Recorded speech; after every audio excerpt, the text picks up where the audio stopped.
ওম শ্রী গণেশায় নমঃ। মহাকবি গোস্বামী তুলসীদাসের শ্রীরামচরিতমানসের অযোধ্যাকাণ্ড।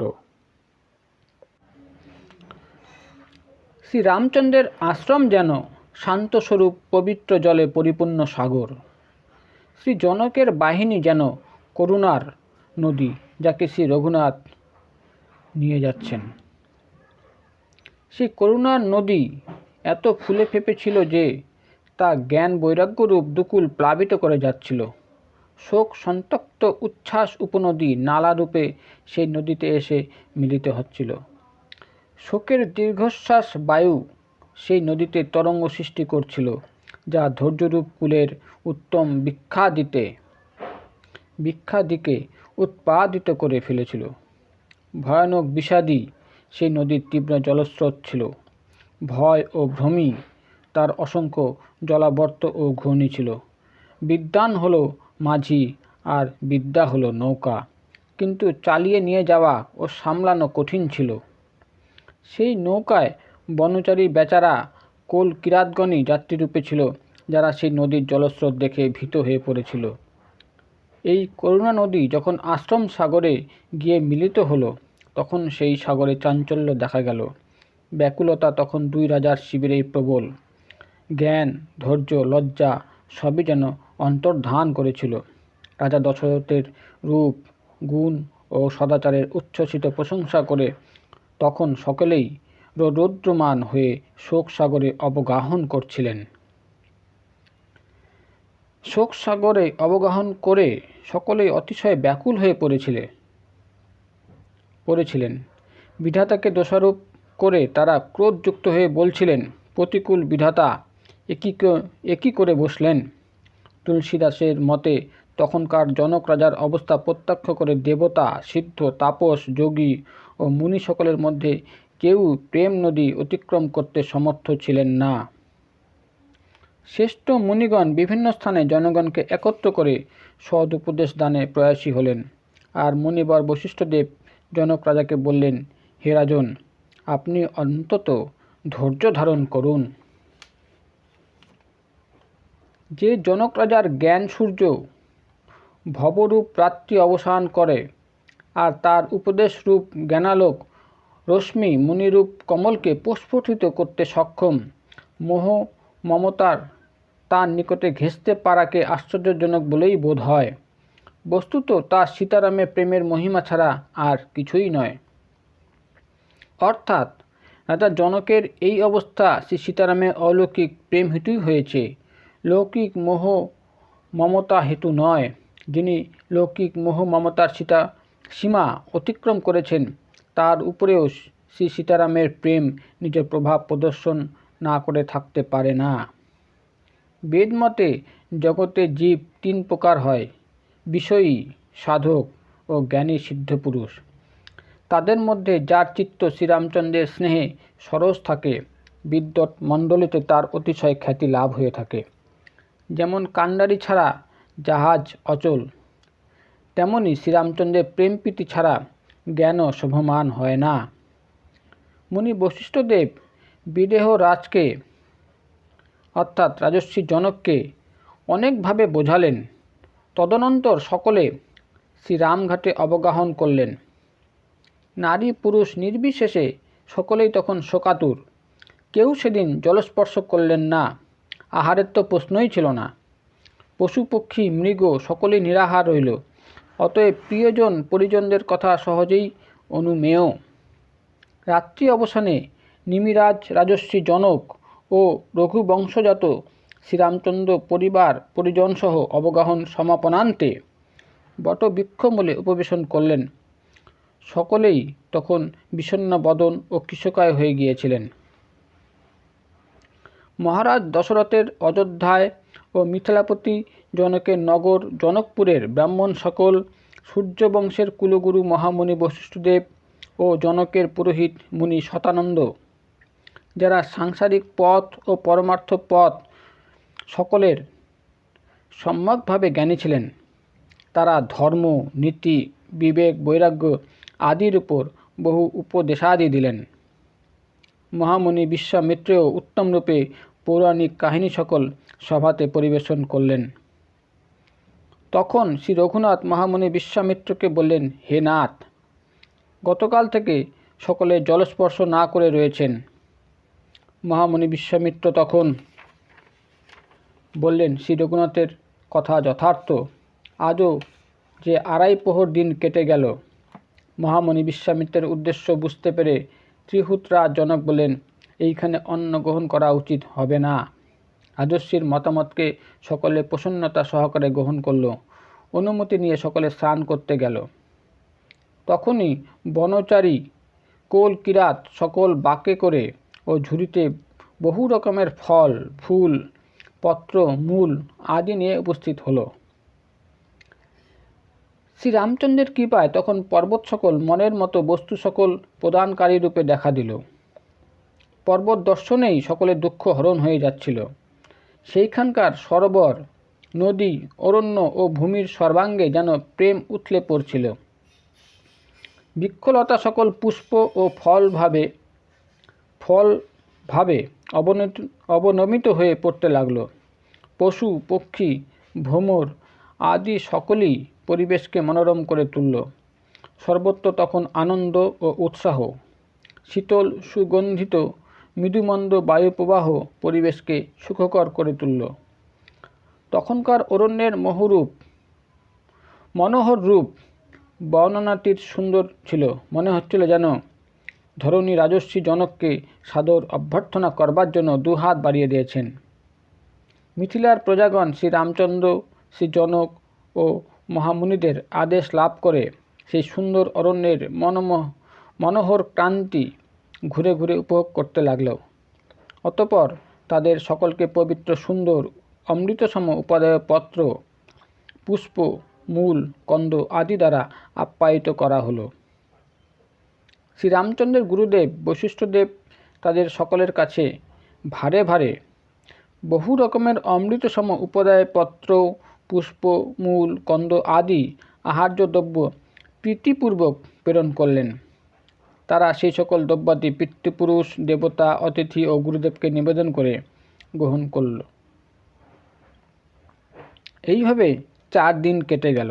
সর্বক্ষণ শ্রীরামচন্দ্রের দর্শন লাভ করে নরনারী নির্বিশেষে সকলেই অতিশয় প্রীত ছিল। 2 পক্ষের জনগণের মধ্যে একান্ত চিন্তা ছিল যে শ্রী সীতারামকে না নিয়ে ফিরে যাওয়াটা ঠিক হবে না। শ্রীরামচন্দ্রের সঙ্গে অরণ্যে বসবাস করা তাদের কাছে কোটি দেবলোক থেকেও সুখকর ছিল।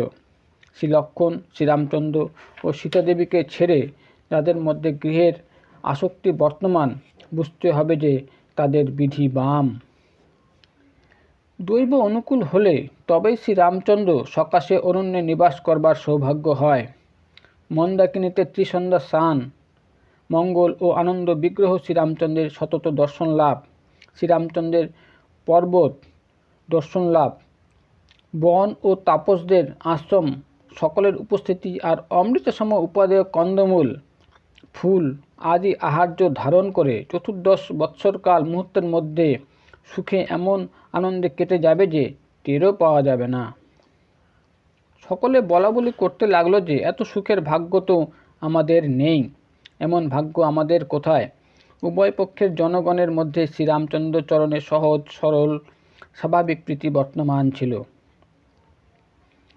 সেই মধুময় পরিবেশকে সকলে মনের সকল আশা আকাঙ্ক্ষা পূর্ণ করে উপভোগ করতে লাগলো। তাদের সরস আলোচনা অতিশয় মনোগ্রাহী ছিল।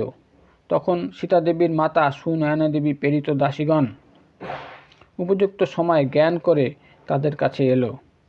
দাসীদের কাছ থেকে রাজর্ষি জনকের ভার্যা সকল সংবাদ পেলেন যে সীতাদেবীর শাশুড়ি মাতা সকল তখন কোনো বিশেষ কার্যে ব্যস্ত নন, তা জেনে তারা মিলিত হওয়ার জন্য এলেন।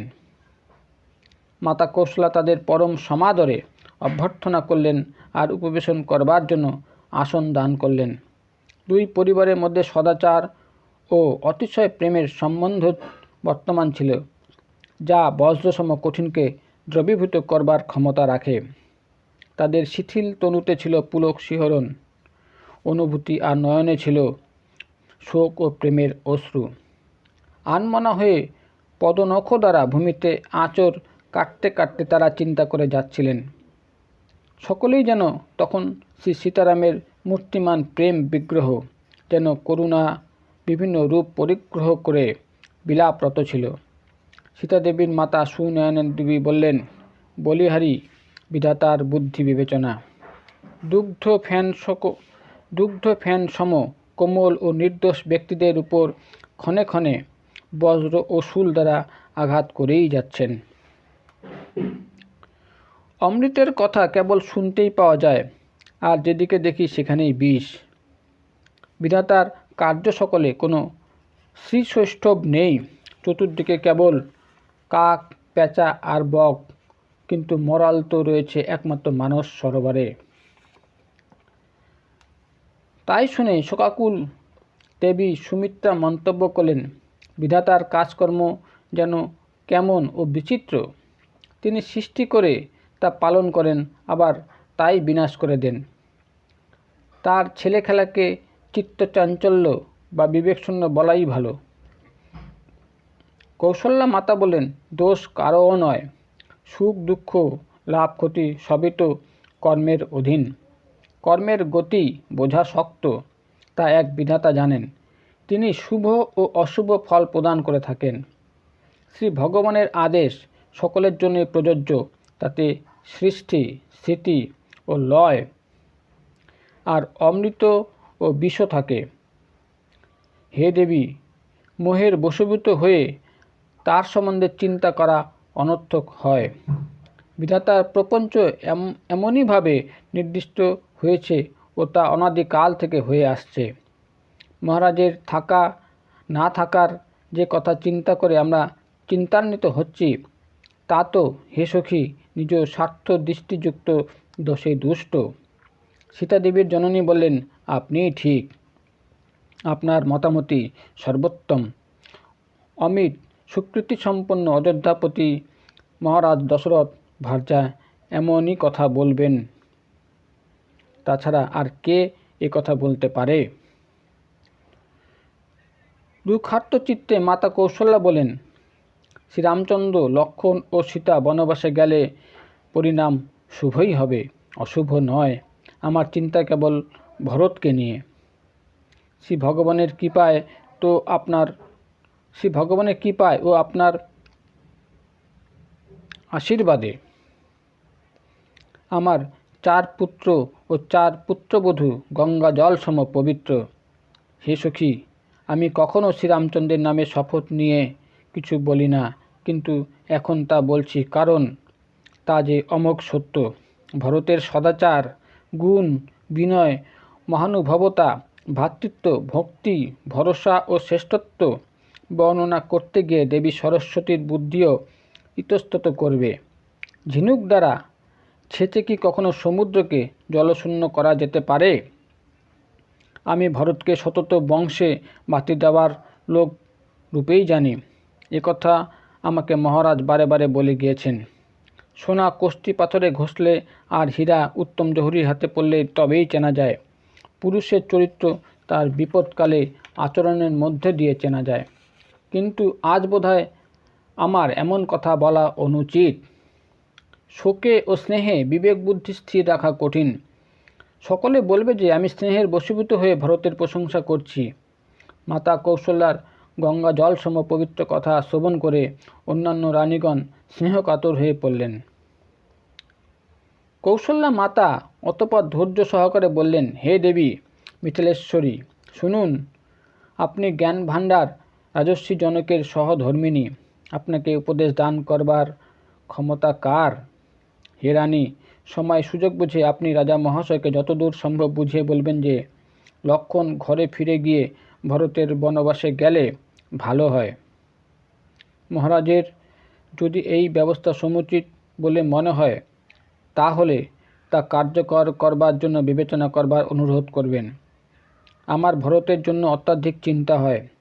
তার মনে যে গুরু প্রেম বর্তমান, তার ঘরে ফিরে যাওয়াকে আমি ভালো মনে করি না, কারণ তার প্রাণ সংশয় হতে পারে। মাতার কৌশল্যার মতামত ও সহজ সরল উক্তি সকলকে চমৎকৃত করল। রানী সকল তখন করুণ রসে নিমজ্জিত হয়ে পড়লেন। আকাশ থেকে পুষ্পবৃষ্টি হলো, আর চতুর্দিকে ধন্য ধন্য রব শোনা যেতে লাগলো। সিদ্ধ যোগী মুনিগণ স্নেহে শিথিল হয়ে পড়লেন। অন্তঃপুর তখন নিস্তব্ধ হতবাক। তখন মাতা সুমিত্রা ধৈর্য সহকারে বললেন, হে দেবী, রাত্রির দুদণ্ড পার হয়ে গিয়েছে। তা শুনে শ্রীরামজননী মাতা কৌশল্যা প্রেমপূর্বক উঠলেন। অতঃপর মাতা কৌশল্যা সদ্ভাবযুক্ত প্রেমময় উক্তি করলেন, আপনাদের এখনই আপনাদের আবাসে গমন করা প্রয়োজন। আমাদের ভরসা এখন শ্রী ভগবান। মাতা কৌশল্যার প্রেম আর তার বিনয় সম্পন্ন উক্তি শ্রবণ করে রাজর্ষি জনক ভার্যা তার পবিত্র চরণ ধারণ করলেন আর বললেন, হে দেবী, আপনি রাজা দশরথের সহধর্মিণী ও শ্রীরামজননী। এই বিনয় আপনাকেই শোভা পায়। প্রভু সততই নিজ সেবকদের সমাদর প্রদানকারী। অগ্নি ধূর্মকে ও পর্বত তৃণকে মস্তকে ধারণ করে থাকেন। আমাদের রাজা মহাশয় তো কায় মানবাক্যে আপনাদেরই সেবক। আপনাদের সহায়ক তো শিব পার্বতী স্বয়ং। জগতে কে এমন আছে যে আপনাদের সেবক হওয়ার যোগ্যতা রাখে? প্রতিবের কি সূর্যকে সাহায্য করতে যাওয়া শোভমান হয়? শ্রীরামচন্দ্র বনবাসে গিয়ে দেবকার্য সম্পাদন করে তারপর ফিরে এসে অযোধ্যায় অবশ্যই রাজত্ব করবেন। দেবতা, নাগ, মানব সকলেই শ্রীরামচন্দ্রের বাহুবলে নিজ নিজ লোকে সুখে বসবাস করবেন। মহামণি যাজ্ঞবল্ক্য এইরূপ পূর্বেই বলে গিয়েছেন। হে দেবী, মুনিবচন কখনো মিথ্যা হয় না। এইরূপ বলে সীতাদেবীর জননী নয়না দেবী মাতা কৌশল্যার পায়ে পড়ে সীতাদেবীকে সঙ্গে নিয়ে যাওয়ার অনুমতি প্রার্থনা করলেন। সম্মতি লাভ করে তিনি এবার সীতাদেবীকে সঙ্গে নিয়ে নিজ আবাস অভিমুখে চললেন। রাজর্ষি জনকও শ্রীরামচন্দ্রের গুরুদেব মহামণি বশিষ্ঠদেবের অনুমতি নিয়ে নিজ আলয়ে প্রত্যাগমন করলেন। তিনি সেইখানে উপনীত হয়েই কন্যা সীতাকে দেখলেন। পবিত্র স্নেহমূর্তি ও প্রাণপুত্তলিকা সীতাদেবী অতঃপর পিতার বুকে স্থান পেলেন। রাজর্ষি জনকের হৃদয়ে তখন বাৎসল্য রসসাগর উথলে উঠেছিল। মন তখন প্রয়াগ তীর্থসম পবিত্র হয়ে গিয়েছিল। সেই রসসাগরে তিনি আদ্যাশক্তি সীতাদেবীর স্নেহরূপ অক্ষয় বর্ষকে বৃদ্ধি হতে দেখলেন। সেই সীতাদেবী প্রেমরূপ বটপত্রে তিনি শিশু রামচন্দ্রকে, শিশুরূপে শ্রীহরিকে শোভমান দেখলেন। রাজর্ষি জনকের জ্ঞানরূপ চিরঞ্জীবী মার্কণ্ডেয় মুনি ব্যাকুল হয়ে নিমজ্জিত হওয়ার সময়ে যেন সেই রাম প্রেমরূপ বালকের সাহায্য পেয়ে বেঁচে রইলেন। বস্তুত মহাজ্ঞানী রাজর্ষি জনকের বুদ্ধি মোহগ্রস্ত নয়, তা ছিল একান্তভাবে শ্রীরাম সীতার প্রেমের মহিমা, যা তার মতো জ্ঞানীর জ্ঞানকেও নিষ্ক্রিয় করে দিয়েছিল। জনক জননীর প্রেমে তখন সীতাদেবী বিহ্বল হয়ে পড়েছিলেন। তিনি নিজেকে সংযত করতে সক্ষম হচ্ছিলেন না, কিন্তু সময় সুধর্ম বিচার করে পরম ধৈর্যবতী ধরণীসুতা সীতাদেবীর ধৈর্য ধারণ করে শান্ত রইলেন। সীতাদেবীকে সন্ন্যাসিনী বেশে দেখে রাজর্ষি জনকের বিশেষ প্রীতি ও পরিতৃপ্তি হলো। তিনি বললেন, মা আমার, তোর জন্য দুই কুলি পবিত্র হয়ে গেল। সকলের মতে তোর নির্মল যশে সমগ্র জগৎ উদ্ভাসিত হয়ে গিয়েছে। তোর কীর্তি নদী সুরনদী গঙ্গাকেও, যা কেবল এক ব্রহ্মাণ্ডে প্রবহমান, তাকে হারিয়ে কোটি ব্রহ্মাণ্ডে প্রবহমান হয়েছে। গঙ্গা তো তিনটি স্থানকে হরিদ্বার, প্রয়াগ ও গঙ্গাসাগর তীর্থের মর্যাদা দিয়েছে, কিন্তু তোর কীর্তি নদী তো সকল সাধু মণ্ডলীকে তীর্থস্থান রূপে চিহ্নিত করে দিয়েছে। পিতা জনকের স্নেহ সিঞ্চিত উত্তম উক্তি সকল শ্রবণ করে সীতাদেবীর মনে সংকোচ হলো। তা দেখে জনক জননী আবার কন্যাকে বুকে টেনে নিলেন আর হিতোপদেশ ও আশীর্বাদ দান করলেন। সীতাদেবী মুখে না বললেও এই মনে করে সংকোচ অনুভব করছিলেন যে রাত্রিকালে শাশুড়ি মাতাদের সেবায় নিযুক্ত না থেকে সেখানে অবস্থান করা ঠিক হচ্ছে না। মাতা সুনয়না দেবীর কন্যার মনের কথা আঁচ করতে পেরে তা রাজা জনককে জানালেন। তখনই দুইজনেই অন্তরে কন্যা সীতার সদাচার ও স্বভাবের প্রশংসা করতে লাগলেন। তখন পিতা ও মাতা উভয়ই কন্যাকে বারে বারে আদর করে ফিরে যেতে বললেন। বুদ্ধিমতী রানী এইবার উত্তম সুযোগ উপস্থিত জেনে সহজ সরল কথায় ভরতের অবস্থার কথা বললেন। রাজর্ষি জনক সেই কথা শুনে প্রেম বিহ্বল হয়ে পড়লেন। তা যেন তার কাছে সুগন্ধযুক্ত সুবর্ণ আর অমৃতে চন্দ্রালোকসম অনুপম সুন্দর ছিল। তিনি তখন প্রেমাশ্রুতে পরিপূর্ণ নয়নযুগল বন্ধ করলেন। তারপর তিনি শ্রী ভরতের প্রশংসায় পঞ্চমুখ হলেন। তিনি বললেন, হে সুবদনী সুনয়নী, ভালো করে শুনে রাখো, ভরতের কথায় ভাববন্ধন মোচন হয়। ধর্ম, রাজনীতি ও ব্রহ্মবিচার এই তিনের সম্বন্ধে আমি অল্প যা কিছু জানি তাও যেন তা স্পর্শ করতে পারছে না। সেই আমার ধর্ম, রাজনীতি ও ব্রহ্মজ্ঞানে প্রবেশকারী বুদ্ধি শ্রী ভরতের মহিমা কি বর্ণনা করবে? ছলনা করে তার ছায়া পর্যন্ত স্পর্শ করতে পারছে না। ব্রহ্মা, গণেশ, শেষ, মহাদেব, সরস্বতী আদি দেবদেবীগণ, কবি, জ্ঞানী, পণ্ডিত ও বুদ্ধিমান সকলেই শ্রী ভরতের চরিত্র, কীর্তি, কার্য, ধর্ম, সদাচার, গুণ ও নির্মল ঐশ্বর্য মনন ও শ্রবণ করলে তা তাদের কাছে সুখপ্রদায়ক হয়। শ্রী ভরতের এই গুণাবলী পবিত্রতার গঙ্গাকে আর স্বাদে অমৃতকেও তিরস্কার করে। শ্রী ভরত অসীম গুণসম্পন্ন এক অনুপম ব্যক্তিত্ব। তার তুলনা একমাত্র তার সঙ্গেই করা চলে। সুমেরু পর্বতের সঙ্গে কি 1 কিলো ওজনের তুলনা চলে? তাই তার তুলনা অন্য কোনো ব্যক্তির সঙ্গে করতে কবিকুল সংকোচ বোধ করে। হে রূপশ্রেষ্ঠা, জলাশয় ভিন্ন শুকনো স্থানে মৎস্যদের চলার মতনই শ্রী ভরতের মহিমা গান করা অসম্ভব। হে রানী, শোনো, শ্রী ভরতের অপরিমিত মহিমার কথা একমাত্র শ্রীরামচন্দ্র জানেন, কিন্তু তিনি বর্ণনা করতে সক্ষম নন। এইভাবে প্রীতিপূর্বক শ্রী ভরতের মাহাত্ম্য বর্ণনা করে এবং অতঃপর পত্নীর অভিরুচি জেনে রাজর্ষি জনক বললেন, শ্রী লক্ষ্মণ ফিরে গিয়ে শ্রী ভরত বনবাসে গেলে সকলের মঙ্গল হবে। সকলের মনেও তাই আছে। কিন্তু হে দেবী, শ্রী ভরত আর শ্রীরামচন্দ্রের প্রেম প্রীতি ও পরস্পরের উপর বিশ্বাস বিতর্কের বিষয় কখনো নয়। যদিও শ্রীরামচন্দ্রের মধ্যে সাম্যের সীমা থাকে, কিন্তু শ্রী ভরতের প্রেম ও মমতা অসীম। শ্রীরামচন্দ্রের প্রতি অনন্য প্রেম প্রীতি ছাড়া শ্রী ভরত পরমার্থ, স্বার্থ ও সুখ সকলের কথা স্বপ্নেও মনে আনেন না। শ্রী ভরতের সাধনা ও সিদ্ধি সবই শ্রীরামচন্দ্র চরণে নিহিত। এছাড়া শ্রী ভরতের অন্য কোনো সিদ্ধান্ত আছে বলে আমি মনে করি না। রাজা জনক প্রেমে বিহ্বল হয়ে বললেন, শ্রী ভরত ভুল করেও শ্রীরামচন্দ্রের আদেশ লঙ্ঘন করবার কথা মনে আনবেন না। অতএব স্নেহের বশীভূত হয়ে চিন্তাযুক্ত হয়েও না। দম্পতির সেই রাত্রি শ্রীরামচন্দ্র ও শ্রী ভরতের গুণকীর্তন করে মুহূর্তে কেটে গেল। রাত্রি অবসানে উভয় রাজন্যবর্গের পরিজনাদি জেগে উঠল। তারা প্রাতক্রিয়া ও স্নানাদি সমাপন করে দেবতাগণের পূজায় সংলগ্ন হল। শ্রী রঘুনাথ স্নান আদি সম্পন্ন করে গুরুদেব বশিষ্ঠদেবের কাছে গিয়ে প্রণাম করলেন আর তাকে প্রসন্ন জেনে বললেন, হে নাথ, ভরত অযোধ্যার প্রজা সকল ও মাতাগণ শোকে কাতর ও বনবাসে ক্লিষ্ট হয়ে রয়েছেন। মিথিলাপতি রাজর্ষি জনকও তার লোকজনদের সঙ্গে এসে বহুদিন বনবাসের ক্লেশ সহ্য করে যাচ্ছেন। তাই হে প্রভু, যা ভালো বোঝেন তাই করুন, যাতে সকলের মঙ্গল হয়। এই কথা বলে শ্রীরামের সংকোচ হচ্ছে দেখে তার সদাচার ও স্বভাব প্রত্যক্ষ করে প্রেমানন্দে মুনিবর বশিষ্ঠদেব পুলক অনুভব করলেন। তিনি তখন সোজাসুজি বললেন, হে রাম, তুমি ছাড়া যে গৃহ সম্পদ আদি সুখ সামগ্রী দুই পক্ষের কাছেই নরকসম।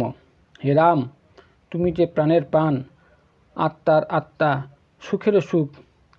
হে পুত্র, তোমাকে ছেড়ে যার জগৎ ভালো লাগে তার তো বিধি বাম।